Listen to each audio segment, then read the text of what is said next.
성도 여러분 안녕하세요. 오늘도 말씀으로 승리하는 은혜가 저와 여러분들 위해 함께 하기를 주님의 이름으로 축원드립니다. 우리 계속해서 누가복음 여행 떠나고 있습니다. 우리 지난 시간 우리 6장의 상반부를 함께 어제 나눴는데요. 어제 내용을 잠깐만 우리가 한번 기억하며 나아갔으면 좋겠습니다. 우리 계속해서 예수님이 어떻게 사역하셨나를 보고 있는데, 특별히 이제 어제는 사역을 하시면서 안식일에 일어났던 논쟁과 두 가지 사건에 대해서 먼저 나눴습니다. 제자들이 밀 이삭을 안식일에 비벼서 까먹었던 사건과 또 이 성전에서 오른손이 오그라든 자를 고치시는 이런 사건들을 통해서 우리가 그런 의미들을 나눴죠. 각각 두 사건을 우리가 구체적으로 나눈 건 이미 마태복음과 마가복음에서 했기 때문에 어제는 우리가 이 두 사건을 통해 안식일의 근본 정신은 무엇인가, 왜 이들이 안식일을 가지고 이렇게 부딪혔는가 라고 했을 때, 이 바리새인들은 말씀 자체를 형식적으로 지키는데 목을 메었습니다. 그러나 예수님은 안식일의 주인, 즉 안식일의 입법자이자 안식일의 주체자로서 그 안식일의 근본 정신을 누구보다 잘 알고 계시기에 하나님이 왜 안식일을 만들었는가, 즉 안식일이 사람을 위해 있는 거지 사람이 안식일을 위해 있지 않다. 하나님이 처음부터 안식일을 그렇게 만드시지 않았다. 자녀와 또 과부와 객과 심지어 짐승까지도 아무 일도 하지 않는 쉼을 주시는 그런 하나님의 사랑이 담겨진 근본 정신이 있는 게 안식일인데, 너희는 오히려 율법에 갇혀서 이 안식일에 생명을 구하고 그 생명이 풍성해지는 걸 오히려 방해하고 있다 라고 말씀하시는 주님의 모습을 보게 되죠. 이것들을 통해 우리가 우리의 신앙도 점점 이렇게 고착화되고 형식화되고 있지는 않은가, 말씀을 순종한다고 열심히 애를 쓰다가 보니 어느 순간 그렇지 못한 자들을 정죄하고 그런 남에게 보여지는 겉으로만 진심은 없는 그런 형식적인 신앙생활을 하고 있지는 않은가, 이런 부분들을 우리가 어제 안식일에 일어난 두 사건들을 통해 한번 되돌아보기도 하였습니다. 또한 우리 어제는 우리 12제자를 완전히 세우신 주님과 또 그 주님을 따르는 무리들의 모습을 비교해서 보았죠. 즉 이 무리들과 같이 나의 욕망만 가지고 주님 앞에 나아갈 것인가, 즉 나의 믿음의 목적이 나의 욕망을 성취하고 내가 세상적인 성공을 얻는 게 나의 믿음의 최종 목적지인가, 아니면 이 12제자들 부족하고 연약하지만 그래도 즉각적으로 순종하는 그런 제자의 삶으로 나아갈 것인가, 우리 이런 도전들도 함께 나눴고요. 또 4가지 복과 4가지 화에 대한 교훈도 함께 나눴습니다. 사실 이 부분부터는 원래 평지수훈이라는 것의 시작인데요, 오늘 우리가 또 본격적으로 볼 거지만, 그래서 4가지 복, 가난해라, 굶주려라, 애통해라, 그리고 사람들이 칭찬을 받지 못하는 그런 삶이 오히려 복되고, 그에 반대되는 부유한 삶, 배부른 삶, 또 즐거워 웃는 삶, 많은 사람들에게 칭찬을 얻는 삶은 오히려 화가 있다고 하시는 이 주님의 말씀, 즉 그리스도인들, 특별히 제자, 예수님을 따르는 제자들의 삶은 이 땅의 부족함을 예수님께서 주시는 하나님 나라의 풍성함으로 채우는 걸 경험하며 사는 자들, 이젠 너희의 복의 개념이 완전히 바뀌었다라고 선포해 주시는 그 주님의 말씀에 따라 우리도 그런 복의 개념으로 살아가고 있는가 한번 우리 자신을 점검해보는 그런 시간들을 가지기도 하였습니다. 이게 우리 어제 6장 전반부의 내용입니다.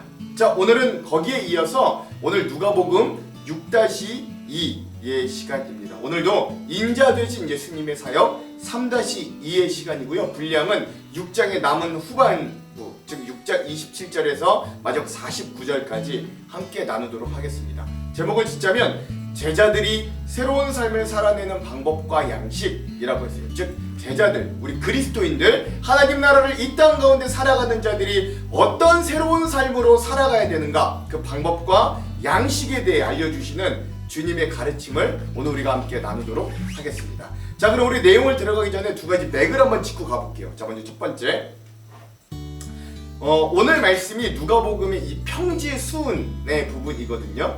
마태복음의 산상수훈과 이 오늘 말씀에 나오는 이 누가복음의 평지수훈의 공통점과 비교점을 한번 생각하면서 오늘 우리가 말씀을 좀 한번 읽어봤으면 좋겠습니다.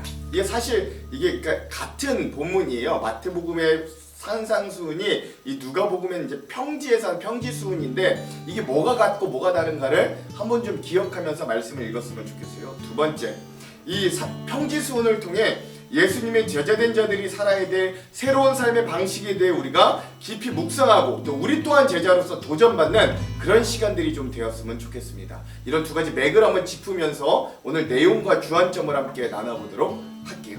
자, 그럼 이제 6장, 누가복음 6장의 후반부의 말씀은 평지수훈에 대한 가르침들을 본격적으로 나눕니다. 천국 시민의 삶의 모습에 대한 예수님의 가르침들이에요. 자, 제일 먼저 우리가 볼 6장의 후반부는 복수에 대한 예수님의 새로운 방법을 제시하는 모습을 보게 됩니다. 이게 또 우리 쉬운 말로는 우리가 자주 들었던 말로는 원수사랑이라고 하지요. 그러나 내 말을 듣고 있는 너희에게 내가 말한다. 첫 번째, 너희의 원수를 사랑하여라. 너희를 미워하는 사람들에게 잘해주고 너희를 저주하는 사람들을 축복하고 너희를 모욕하는 사람들을 위하여 기도하여라. 둘째, 내 뺨을 치는 사람에게는 다른 쪽 뺨도 돌려대고, 셋째, 내 겉옷을 빼앗는 사람에게는 속옷도 거절하지 말아라. 너에게 달라는 사람에게는 주고 내 것을 가져가는 사람에게서 도로 찾으려고 하지 말아라 라고 하시는 겁니다. 굉장히 이 세상의 방법과 완전 반대지요. 그리고 넷째, 너희는 남에게 대접을 받고자 하는 대로 남을 대접하라 라고 하는 이 황금률로 유명한 이 말씀을 마지막으로 해주시면서 오늘 이 세상의 복수와는 다른 예수님이 우리 그리스도인들 제자들에게 알려주는 놀랍고 새로운 복수의 방법을 우리가 좀 배우게 되는 것입니다. 그게 이제 원수사랑이라는 단어로 통하게 되죠. 자, 그러면 왜 이런 원수사랑을 해야 되는가? 그 이유에 대해 예수님은 이렇게 두 가지로 말씀하세요. 첫째, 너희가 너희를 사랑하는 사람들만 사랑하면 그것이 너희에게 무슨 장한 일이 되겠느냐? 죄인들도 자기네를 사랑하는 사람들을 사랑한다. 너희를 좋게 대해주는 사람들에게만 너희가 좋게 대하면 그것이 너희에게 무슨 장한 일이 되겠느냐? 죄인들도 그만한 일은 한다. 둘째, 도로받을 생각으로 남에게 구워주면 그것이 너희에게 무슨 장한 좋은 일이 되겠느냐? 죄인들도 고스란히 되받을 요량으로 죄인들에게 구워준다. 그러나 너희는 너희 원수를 사랑하고 좋게 대하여 주고 또 아무것도 바라지 말고 구워주어라. 그리하면 너희는 큰 상을 받을 것이요 지극히 높으신 하나님의 아들이 될 것이다. 하나님은 은혜를 모르는 사람들과 악한 사람들에게마저 인자하시다.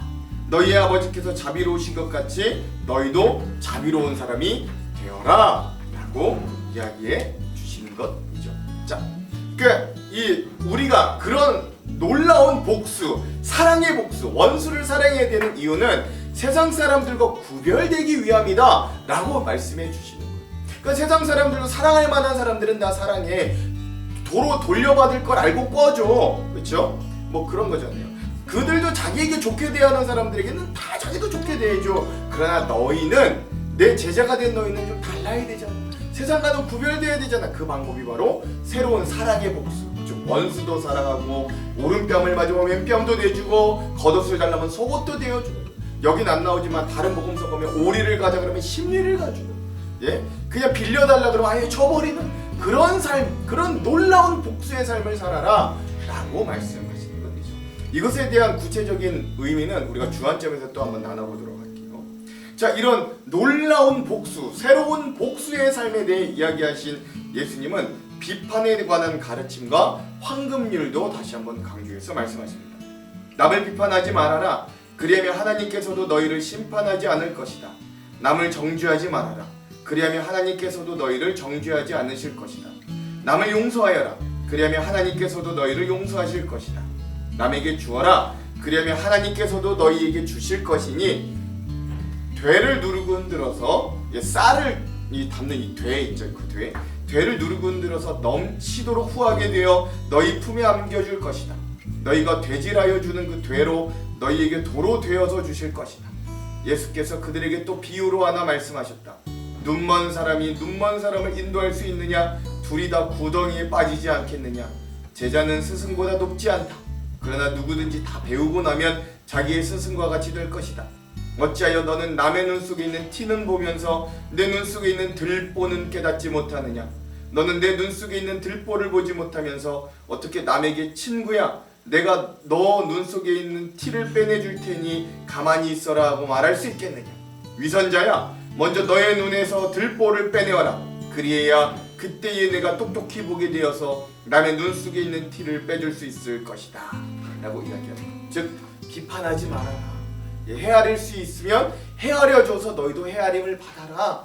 왜? 하나님 보시기엔 너희도 다 너희가 서로 잘난 것 같고 서로 못나고 이게 다 구별된 것 같지만 하나님 보시기에 너희는 다 맹인이 맹인을 인도하는 것과 같다라는 거예요. 결국 누가 누구를 비판하는 건 둘 다 구덩이에 빠져 망하는 길이니 남을 비판하기 전엔 나의 잘못을 먼저 좀 생각할 줄 알아야 된다 라고 말씀하시는 그 주님의 가르침을 우리가 또한 기억할 수 있어야 됩니다.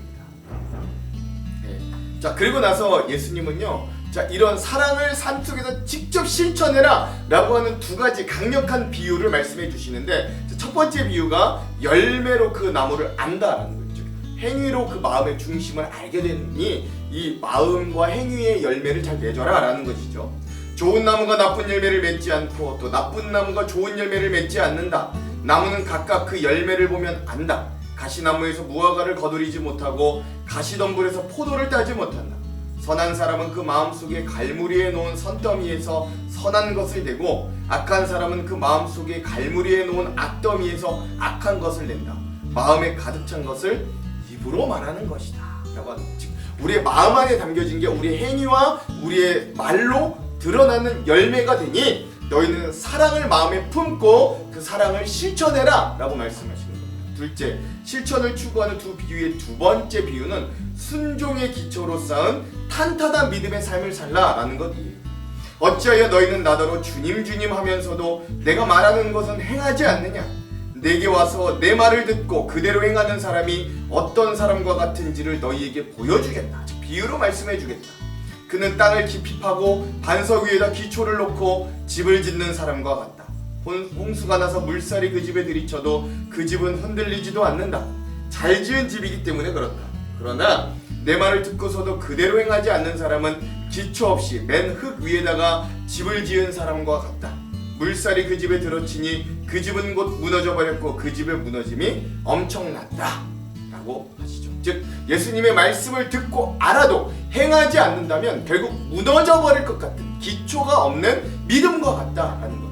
즉 그 말씀에 대한 직접적인 순종, 즉각적인 실천이 있어야 비로소 단단한 이 믿음의 반석 위에 서는 삶이 된다라고, 즉 그 주님의 사랑의 명령, 사랑의 가르침에 즉각적으로 순종할 것을 말씀하시는 이 두 비유로 오늘 평지설교, 예수님의 평지수은의 말씀이 마무리된다라고 할 수 있겠습니다. 이 의미들도 이따가 주안점에서 더 깊이 나눠봅니다. 자, 그럼 오늘 이 부분 우리 6장의 후반절에 우리 핵심 구절을 함께 나누도록 하겠습니다. 오늘 누가복음 6장 후반절의 핵심 구절은 35절에서 36절의 말씀입니다. 한번 읽겠습니다. 오직 너희는 원수를 사랑하고 선대하여 하며 아무것도 바라지 말고 꾸어주라. 그리하면 너희의 상이 클 것이요 또 지극히 높으신 이의 아들이 되리니 그는 은혜를 모르는 자와 악한 자에게도 인자하시니라. 너희 아버지의 자비로우신과 같이 너희도 자비로운 자가 되라. 아멘. 오늘 이 주님의 말씀을 잘 압축하고 있는 이 가르침 35절에 36절을 오늘 누가복음 6장의 후반부의 핵심 구절로 한번 삼아 보았습니다. 자, 그럼 오늘 이 부분에 대한 주안점 세 가지를 함께 나누고 오늘 말씀을 한번 읽어볼게요. 먼저 첫 번째, 오늘 우리는 이 누가복음 6장의 후반부를 읽어보면서 본격적인 예수님의 평지순, 즉 평지에서 하신 설교의 말씀이 등장합니다. 사실 어제 우리가 이미 나누었던 20절에서 26절에부터가 원래 예수님의 이 평지의 가르침인 네 가지 복과 네 가지 화에 대한 말씀이에요. 이거부터가 원래 이 평지수은, 그 마태복음의 산상수훈으로 나타났던 그 말씀의 시작이기도 합니다. 그래서 마태복음에 산상수훈이 있다면 누가복음에는 평지수훈이 있다 할 수 있는 거죠. 마태복음의 산상수훈과 누가복음의 평지수훈의 공통점은 모두 복에 대한 선언, 즉 마태복음의 산상수훈은 8복에 대해 말씀하시고 누가복음은 네 가지 복과 네 가지 화로부터 시작해 또 마지막은 두 종류의 집을 짓는 사람들의 비유로 끝난다라는 데 아주 큰 공통점들이 있습니다. 그 사이에 뭐 황금률의 말씀도 나오고 원수를 사랑하라고 한쪽 뺨을 때리면 다른 뺨도 때리라는 명령, 다른 사람을 비판하지 말라는 것, 눈에 있는 들보와 티, 그리고 나무와 열매에 대한 생생한 예화들이 마태복음과 누가복음 모두에게 공통적으로 기록되어 있습니다. 그런데 왜 마태복음은 이걸 산상수훈이라고 하고 누가복음은 왜 이걸 평지에서 말씀하신 평지수훈이라고 하셨을까요? 마태는 유대인들에게 예수님의 권위를 입히기 위해 새로운 모세의 이미지를 가져올 필요가 있었고, 그러므로 제가 전에도 마태복음 할 때 사진 보여드렸죠. 작은 언덕, 둔덕 같은 곳을 굳이 산이라고 하여 산상수훈이라고 이름을 붙였던 거예요. 그러나 이방인이 대상이었던 누가와 또 유대인을 상대로 했던 마태의 사이에는 이 산을 이해하는 간격이 좀 있었던 거죠. 유대인이었던 마태는 구약 성경을 통해 하나님을 만나는 장소로 산을 이해했어요. 이미 지난 시간 살펴본 것처럼 하나님은 자기 백성을 산으로 불러 그들과 만나시고 교제했고 자기의 뜻을 그들에게 전했습니다. 하지만 이방인이 대상이었던 누가에게는, 또 본인이 이방인이었던 누가에게는 산은 로마의 신들이 사는 곳이고 신들의 집이 있는 장소였어요. 우상들이 사는 곳이었죠. 그러므로 마태의 산상수훈은 산, 즉 하나님과 가장 가까운 거룩한 곳으로부터 시작된 하나님의 구원의 말씀을 산상수훈이라고 했다면, 누가복음의 평지, 즉 이 평지는 우리의 삶의 자리로 내려와 말씀이 현실되기 시작함을 또한 우리에게 알려주는 것. 즉 마태복음에서 시작된 하나님과 가까운 하나님의 계시가 된 말씀이 누가복음에서 그 말씀이 내려와 우리의 평지, 우리의 삶의 현실에 맞닿는 말씀이 되은 의미다라고 보시면 아주 좋을 것 같아요. 그러므로 같은 설교라고 할지라도 이 가르침의 내용도 마태복음에 나타난 산상수훈에서는 예수님의 설교, 이 말씀을 율법을 완성시키는 어떤 내적이고 영적인 것들로 집중하여 소개합니다. 예를 들면 이런 거예요. 팔복을 처음 시작하는데 심령이 가난한 자는 이라고 이야기합니다. 즉 심령, 영적인 것들을 강조하죠. 근데 누가복음은 예수님의 평지 설교를 통해 영적인 부분을 우리의 현실적인 것으로 끄집어와 제자들에게 그 말씀들을 부딪혀 살 것을 도전하는 거예요. 그러니까 예를 들면 또 이 네 가지 복에 대해서 첫 번째 누가는 심령이 가난한 자라고 하지 않아요. 그냥 가난한 자는 이라고 우리의 현실적인 모습을 바로 짚어내는 거죠. 그러므로 우리가 읽는 이 누가복음의 평지수훈은 다분히 우리의 삶에 적용할 수 있고 다분히 현실적인 우리의 상황에 도전적인 말씀이 됩니다. 그렇게 네 가지 복과 네 가지 화에 대해 말씀하신 예수님은 이 땅에서 우리가 예수님의 제자로, 즉 그리스도인으로 살아가게 되는 것은 우리의 존재가 변화됐다는 걸 의미해 주는 거예요.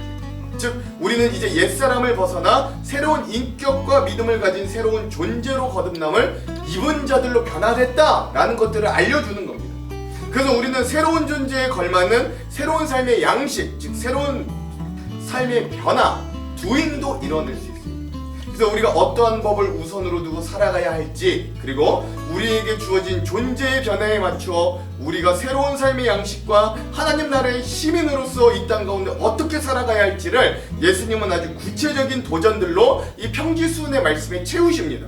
오늘 우리에게 주시는 예수님의 도전을 그래서 우리가 담대한 마음으로 받아들이고 또 말씀을 받은 후에 시도하고 순종하는 이 말씀의 은혜가 있기를 먼저 여러분과 제가 소망합니다. 두 번째, 자 그렇다면 예수님께서 하나님 나라의 시민으로, 즉 예수님의 제자, 그리스도의 제자된 우리가 삶에서 어떤 방식과 법을 가지고 살아야 될지에 대해서 한번 좀 구체적으로 나눠볼게요. 자, 오늘 6장의 후반부에서는 예수님은 제자된 사람들에게 가장 먼저 새로운 개념의 복수에 대해서 말씀하십니다. 예수를 주로 고백하고 그의 제자가 된 사람들도 세상을 살다 보면 여전히 현실 가운데 우리를 미워하고 우리에게 해를 가하고 우리의 소유를 빼앗으려 하고 우리에게 대접해 주기를 요구하는 사람들을 만납니다. 일반적인 세상의 방법은 이러한 사람들을 만나면 그들을 원수처럼 여기며 그들이 우리에게 주었던 해만큼, 아니 그것의 배로 그들에게 해를 돌려주거나 그들을 비난하거나 그들에게 손해가 끼치도록 복수하는 게 정석입니다. 이 세상의 방법이에요. 그러나 예수님은 제자된 사람들에게 더 이상 그런 복수를 하지 말라고 하십니다. 오히려 예수님은 원수를 사랑하라 하시고 나를 저주하는 자를 축복하라 하시며 나를 모욕하는 자를 위해 기도하고 내 뺨을 때리는 자에게 남은 뺨도 맞아주라고 하십니다. 심지어 겉옷을 달라고 하는 사람에게는 속옷까지 주라 하시고 나에게 무엇인가를 빌려가는 자에게는 빌려주지 말고 아예 거저주라 라고 말씀하시는 거예요. 이것이야말로 새로운 존재로 거듭난 예수님의 제자들의 복수 방법이다 라고 말씀하시는 것이죠. 자, 그렇다면 예수님은 우리들에게 왜 이러한 새로운 복수의 방법을 알려주시냐 하면 그것은 바로 우리가 세상 사람들과 확연하게 구별되는 지점이 바로 이런 복수할 수 있는 지점이기 때문에 그렇습니다. 예수님은 이렇게 말씀하세요. 32절에서 34절. 너희가 만일 너희를 사랑하는 자만을 사랑하면 칭찬받을 것이 무엇이냐? 죄인들도 사랑하는 자는 사랑하느니라. 너희가 만일 선대하는 자만을 선대하면 칭찬받을 것이 무엇이냐? 죄인들도 이렇게 하느니라. 너희가 받기를 바라고 사람들에게 구워주면 칭찬받을 것이 무엇이냐? 죄인들도 그만큼 받고자 하여 죄인에게 구워주느니라. 아멘. 그렇죠. 즉 우리가 세상 사람들과 구분되는 지점이 바로 그 지점이다 라고 알려주시는 거예요. 사실 오늘날 한국 사회에서 우리 기독교인들과 수많은 교회가 손가락질 받는 이유가 여기에 있습니다. 우리가 다른 세상에서 살고 있는 사람들과 구분되지 못하고 심지어 세상 사람들보다 못한 도덕적 수준과 의식과 욕망을 가지고 사는 모습들이 종종 보이기 때문에 그래요.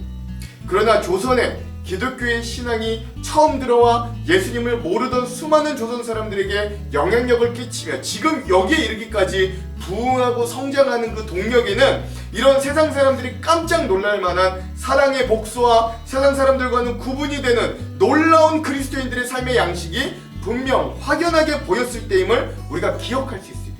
사도행전에 나오는 초대교회의 모습도 마찬가지고요. 그래서 우리는 이런 예수님의 새로운 복수의 방법을 우리의 삶에 회복할 수 있어야 됩니다. 가만히 자신의 삶을 그대로 살면 호의호식하며 남부럽지 않은 인생을 살 수 있었던 수많은 미국의 선교사님들, 우리 교회도 그 미국 선교사님 중에 한 분인 언더우드 선교사님이 개청 목사님이시잖아요. 네. 그런 선교사님들이 불모의 땅 이 조선에 와서 젊은 나이에 선교하고 이 땅을 위해 애썼지만 조선인들의 반응은 좀 차가웠어요. 그럼에도 그들은 끝까지 이 조선을 마음에 품고 심지어 풍토병 또 박해와 순교로 자기의 목숨을 내어 바치는 모습을 보며 수많은 사람들은 비로소 조선인들이 예수님을 자신의 구주로 받아들이기를 시작하였고 그 신앙이 지금 발전되고 이 풍요로운 대한민국을 만드는 원동력이 되기 시작했습니다. 우리 믿음의 선조 중에는 자신의 아들을 죽인 범인을 자신의 양아들로 받아들인 손양원 목사님의 삶이 보여주었고 신분을 뛰어넘어 자기의 집 머슴을 목사님으로 키워내 섬기고 받들었던 조덕삼 장로님이 계셨습니다. 또한 일제 아무런 시기에도 독립을 열망하며 민족을 깨웠던 33인의 민족 대표 중에 17명이 기독교인들이었어요. 이들은 자기의 삶들을 바쳐 민족과 사람들을 위해 자기의 삶을 헌신했던 자들입니다. 오늘 우리는 그렇게 새로운 사랑의 복수로 삶을 채우며 복음을 삶으로 살아냈던 우리의 믿음의 선배들의 유산 위에 여전히 서 있는 거예요. 그래서 우리도 이러한 사랑의 복수의 삶을 어렵겠으나 여전히 시도하고 살아낼 수 있어야 됩니다. 인간이 가지고 있는 문제들은 이런 사랑의 법이 아니면 사실 도저히 해결할 수 없어요. 그러므로 오늘 우리도 예수님의 제자된 자들로 우리의 생활 속에 이러한 예수님의 사랑을 적극적으로 실천하며 구별된 삶을 살아내시기를, 그런 도전을 얻는 말씀 여행 되기를 간절히 소망합니다. 자, 마지막 세 번째. 자, 마지막으로 오늘 우리가 살펴볼 주제는 바로 남에 대한 비판을 멈추고 온전히 사랑을 실천하는 데 힘쓰라는 예수님의 가르침이에요. 사랑을 실천하는 데 큰 걸림돌이 되는 게 바로 타인, 남을 비판하는 것입니다. 특별히 제가 여기서 이 예수님이 말하는 비판은 단순히 윤리적으로 다른 사람을 비난하는 정도를 말하는 게 아니라 하나님께서 인간을 심판하시듯 신앙적으로 다른 사람을 판단하고 정죄하는 것을 말합니다. 그러나 예수님은 그런 우리 인간 사이의 비판에 대해 이렇게 말씀하세요. 39절과 42절.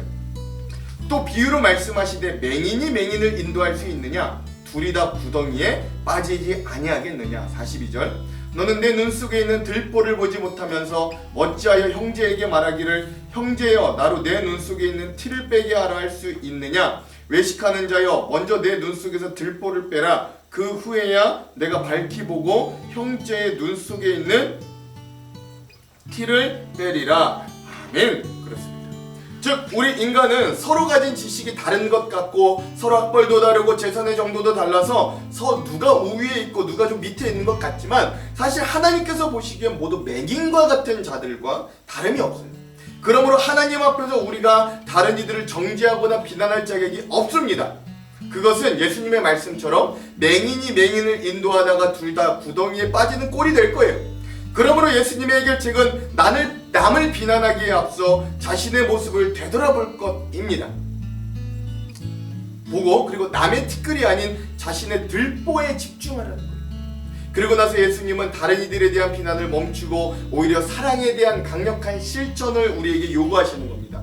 예수님은 그걸 두 가지 비유를 통해 말씀하시는데 첫 번째 비유는 좋은 나무와 좋은 열매에 대한 비유예요. 45절 46절 선한 사람은 마음에 쌓은 선에서 선을 내고 악한 자는 그 쌓은 악에서 악을 내나니 이는 마음에 가득한 것을 입으로 말함이니라.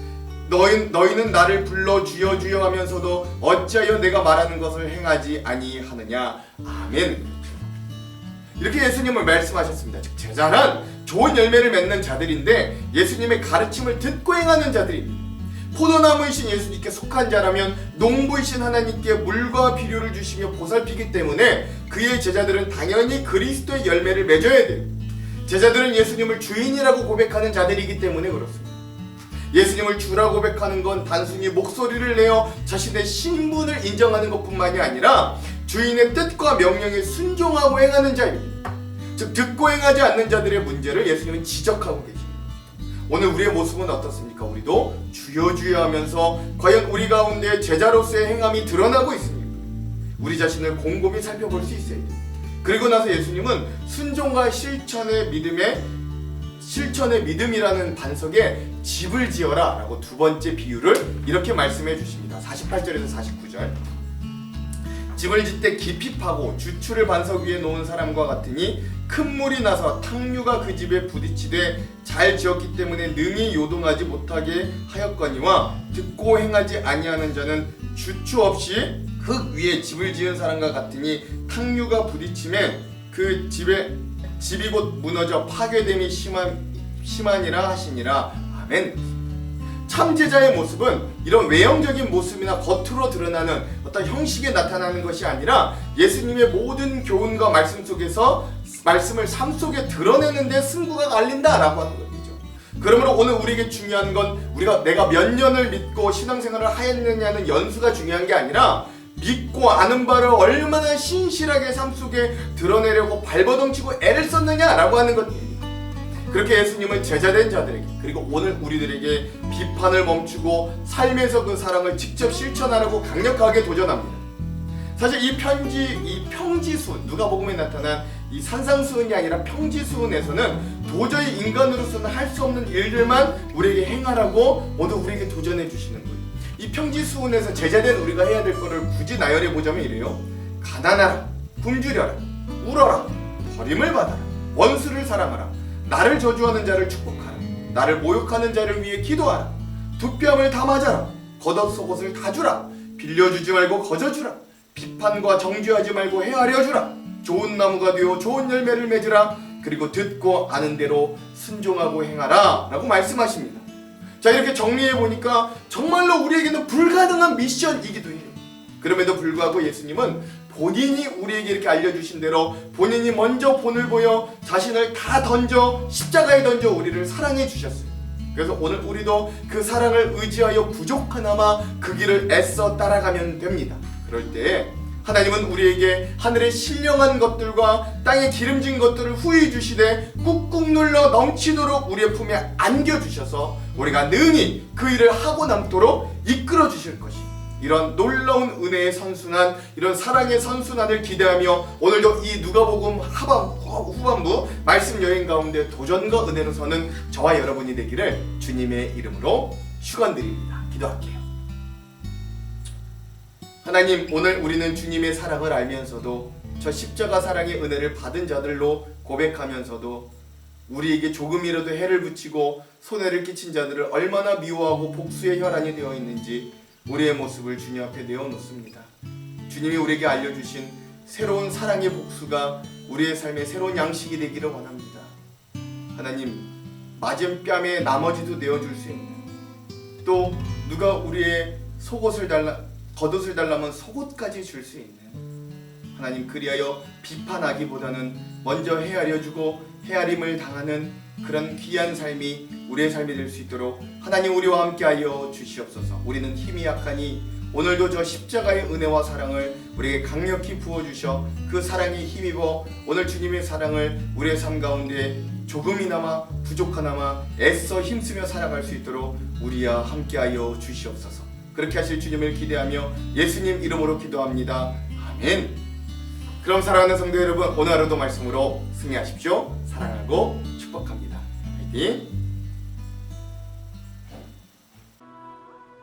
그러나 너희 듣는 자에게 내가 이르노니 너희 원수를 사랑하며 너희를 미워하는 자를 선대하며 너희를 저주하는 자를 위하여 축복하며 너희를 모욕하는 자를 위하여 기도하라.